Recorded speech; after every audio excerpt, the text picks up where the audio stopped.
नमस्कार, मैं संजय सनम आप सबका स्वागत है। संजय सनम दोस्तों, इस संसद का नया भवन उद्घाटन के लिए तैयार है, लेकिन इस उद्घाटन में कुछ विपक्षी दलों का बवाल है।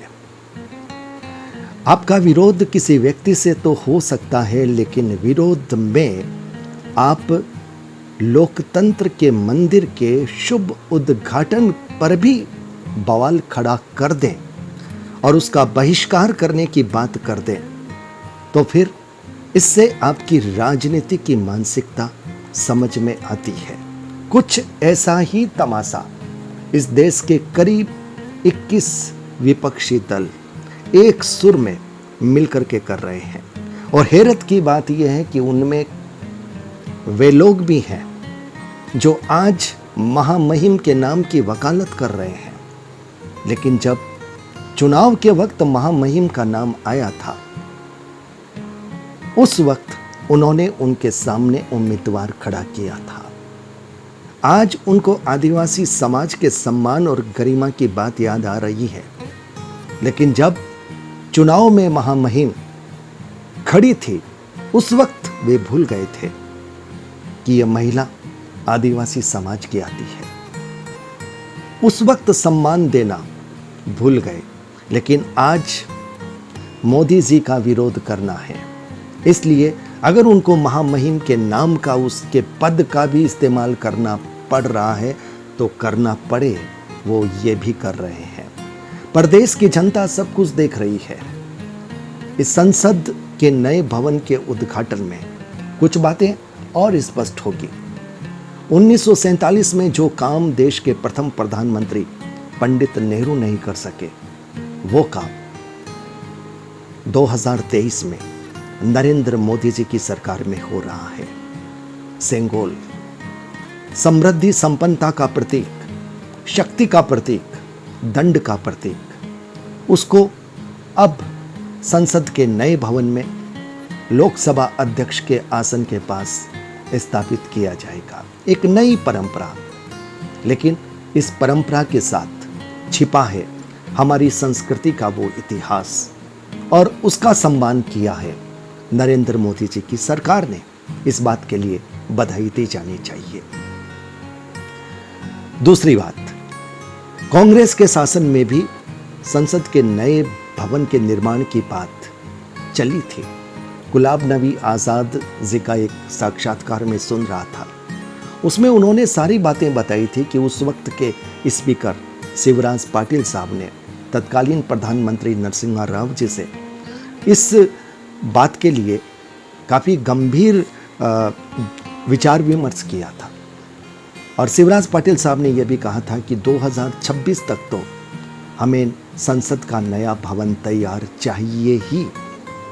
कांग्रेस नहीं कर सकी। यह बात सही है कि कांग्रेस के कुछ गुणी नेता, कुछ दूरदर्शी नेताओं ने वक्त की नज़ाकत को उसी वक्त समझ लिया था और उन्होंने अपनी बात रखी थी। लेकिन कांग्रेस के उस काम को जो कांग्रेस नहीं कर सकी, वो काम नरेंद्र मोदी जी की सरकार ने किया है। विपक्ष 2024 के लिए अपनी एकता के लिए संसद के इस प्लेटफॉर्म का उपयोग कर रहा है, या फिर नरेंद्र मोदी जी के जो काम हो रहे हैं उन कामों को नेपथ्य में लाने की कोशिश कर रहा है। पर जनता सब कुछ देख रही है। सबसे बड़ी बात, आज एक बयान सोशल मीडिया में एक खबर सुनने को मिली कि राष्ट्रीय जनता दल के एक नेता ने यहां तक कह दिया कि जब हमारी सरकार बन जाएगी तब संसद के इस नए भवन में संसद नहीं होगी, फिर पुरानी जगह ले जाएंगे और इस भवन का किसी और कार्य में इस्तेमाल करेंगे। सोशल मीडिया की खबर ये कह रही है। और अगर उनकी सोच ये है तो सबसे पहला सवाल तो यह बनता है कि सपने देखने की स्वतंत्रता तो आपको है। आप सपने देखिए कि आप कभी सरकार में आएंगे, लेकिन जनता यह तय कर लेती है आपके मानसिक अंदाज को देख करके, आपकी कार्य प्रणाली, आपके आचरण को देख करके, कि आप लोगों के हाथों में सत्ता कभी किसी भी कीमत पर जानी नहीं चाहिए। इसलिए यह सोचना कि संसद के नए भवन में आप कुछ और करेंगे, ये आपका सिर्फ ख्याली पुलाव हो सकता है, हकीकत नहीं हो सकती, क्योंकि देश की जनता आप लोगों का ये तमाशा बहुत अच्छी तरह से देख रही है। दोस्तों, इस पूरे घटनाक्रम में कुछ अच्छी बातें भी है। समूचा विपक्ष इन जैसा नहीं है जो ये जैसा आचरण कर रहे हैं। YSRCP, TDP, BJD, BSP, Shiromani Akali Dal, RLJP, NDPP, Shiv Sena, Shinde गुट, ये लोग सरकार के साथ हैं, क्योंकि ये मानते हैं कि संसद सरकार की नहीं है, संसद सबकी है, देश की है। और संसद का उद्घाटन ये देश के लिए एक भव्य उत्सव का रूपक है, ये बहिष्कार का रूपक नहीं है। लेकिन जिनकी सोच में इतनी संकीर्णता है, वो भव्यता को नहीं देख सकते। पर स्क्रीन पर आप जिस चेहरे को देख रहे हैं, भले ही वो कांग्रेस से आते हैं, लेकिन उन्होंने हिम्मत की है इस वक्त देश के हित में बोलने की। उनकी बात को ध्यान से सुनिए। और ऐसे नेताओं का, चाहे कांग्रेस में हो, चाहे किसी भी पार्टी में क्यों ना हो, हम इनका स्वागत करते हैं। व्यक्ति का विरोध करने के लिए अगर आप लोकतंत्र के मंदिर का विरोध करने तक आ जाए, तो इससे बड़ा दुर्भाग्य और कोई नहीं हो सकता।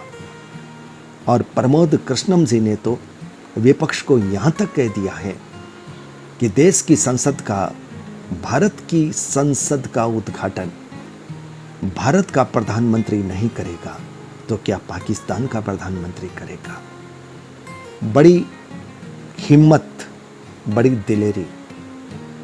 और सबसे बड़ी बात है कि देश के लिए जब खड़े होने का सवाल आया, तो आचार्य प्रमोद कृष्णम ने अपनी बात पुरजोर तरीके से की। कुछ ऐसे ही बसपा की मायावती जी ने भी विपक्ष की हवा निकाल दी। उन्होंने भी साफ कहा कि सरकार ने संसद का भवन बनाया है, इसलिए इनको उद्घाटन करने का अधिकार है। बीजू जनता दल के नवीन पटनायक जी पहले ही सरकार के समर्थन में आ गए, और उसी तरह से YSRCP, TDP, शिरोमणि अकाली दल, शिवसेना, शिंदे गुट, ये सब सरकार के साथ खड़े हैं। और एक हैरत अंगेज बात यह भी है कि ये विरोध सुप्रीम कोर्ट तक भी याचिका के रूप में पहुंच गया, लेकिन माननीय सुप्रीम कोर्ट ने उस याचिका को खारिज कर दिया। और सोशल मीडिया में जो खबर आ रही है, वो ये बता रही है कि सुप्रीम कोर्ट ने एक तरह से फटकार लगाई है याचिका दायर करने वाले को। ये कहा है कि हम जुर्माना नहीं कर रहे, यही गनीमत है। तो दोस्तों, राजनीति के इस तमाशे के बीच में कुछ अच्छा अंदाज आप देखना चाहते होंगे।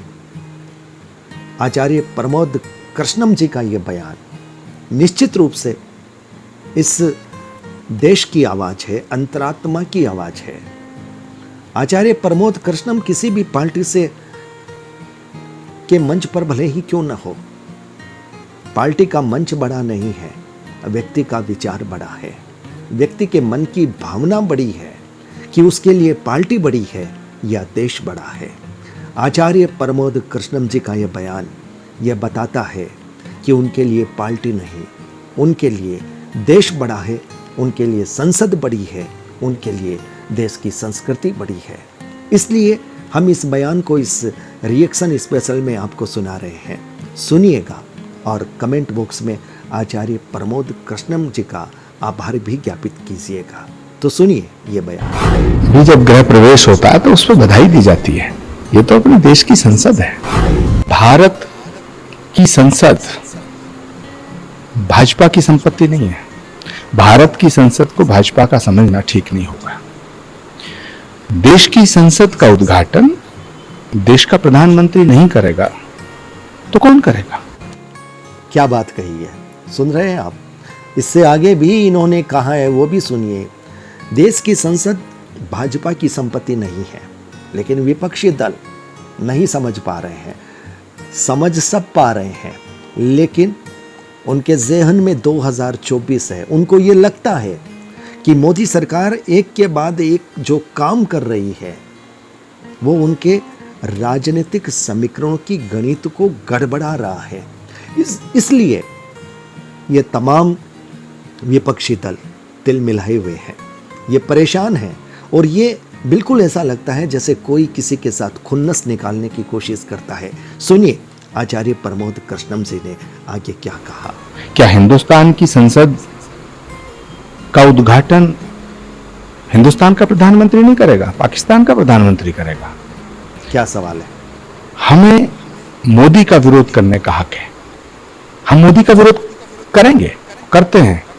विपक्ष को मोदी का विरोध करना चाहिए, लेकिन देश का विरोध करना ठीक नहीं। बहुत बड़ी बात, दो टुक में। मोदी का विरोध करना चाहिए, कीजिए। अगर आपके पास कोई तर्क है, आपके पास कोई तथ्य हैं, विपक्ष का काम ही यही है कि तार्किक रूप से, सही रूप से विरोध करे। लेकिन आप तो देश की संसद के भव्य शुभारंभ, उद्घाटन का भी विरोध करने के लिए उतर गए, और इसलिए आचार्य प्रमोद कृष्णम जी ने कहा है कि ये विरोध ठीक नहीं है। और जब आचार्य प्रमोद कृष्णम जी ये बात कह रहे हैं तो वो सिर्फ कांग्रेस के लिए नहीं कह रहे हैं, वो विपक्ष का नाम लेकर के कह रहे हैं। विपक्ष मतलब ये सभी एकजुट हुए दल जो संसद के नए भवन के उद्घाटन का बहिष्कार कर रहे हैं। सुनिए। भी जब गृह प्रवेश होता है तो उस पर बधाई दी जाती है। ये तो अपने देश की संसद है। भी जब गृह प्रवेश होता है तो उस पर बधाई दी जाती है। ये तो अपने देश की संसद है। यह तो अपनी देश की संसद है, लेकिन जो बहिष्कार कर रहे हैं संसद के उद्घाटन समारोह का, उनके लिए जनता भी एक बात कहना चाहती है कि बहिष्कार करने से आपका संदेश दूर तक नहीं जाएगा। जनता तो यह चाहती है कि आप इतनी हिम्मत कीजिए, इतनी हिम्मत कीजिए, यह कह दीजिए कि हम इस संसद भवन में भविष्य में कभी नहीं आएंगे। बस कह दीजिए। जनता आपसे यह कहलवाना चाहती है, और अगर आप कह देते हैं तो आपका शुक्रिया भी अदा करेगी। और वैसे भी अगर आप नहीं भी कहेंगे तो जनता आपका बहिष्कार करने का सोच रही है।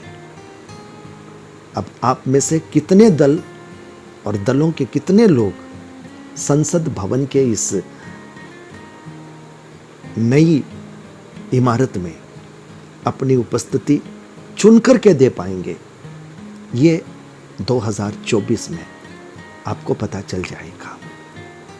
देश की राजनीति में ये जो तमाशा है, उस पर लोगों के मन में आक्रोश है, और वो आक्रोश ही आपके प्रति बहिष्कार का कारण है। तो दोस्तों, ये था रिएक्शन आचार्य प्रमोद कृष्णम जी का ये बयान सोशल मीडिया के प्लेटफॉर्म से हमें मिला, और हमने आपको पहुंचाया, क्योंकि ये बयान देश तक जाना बहुत ज़रूरी था। बहुत बहुत आभार। नमस्कार।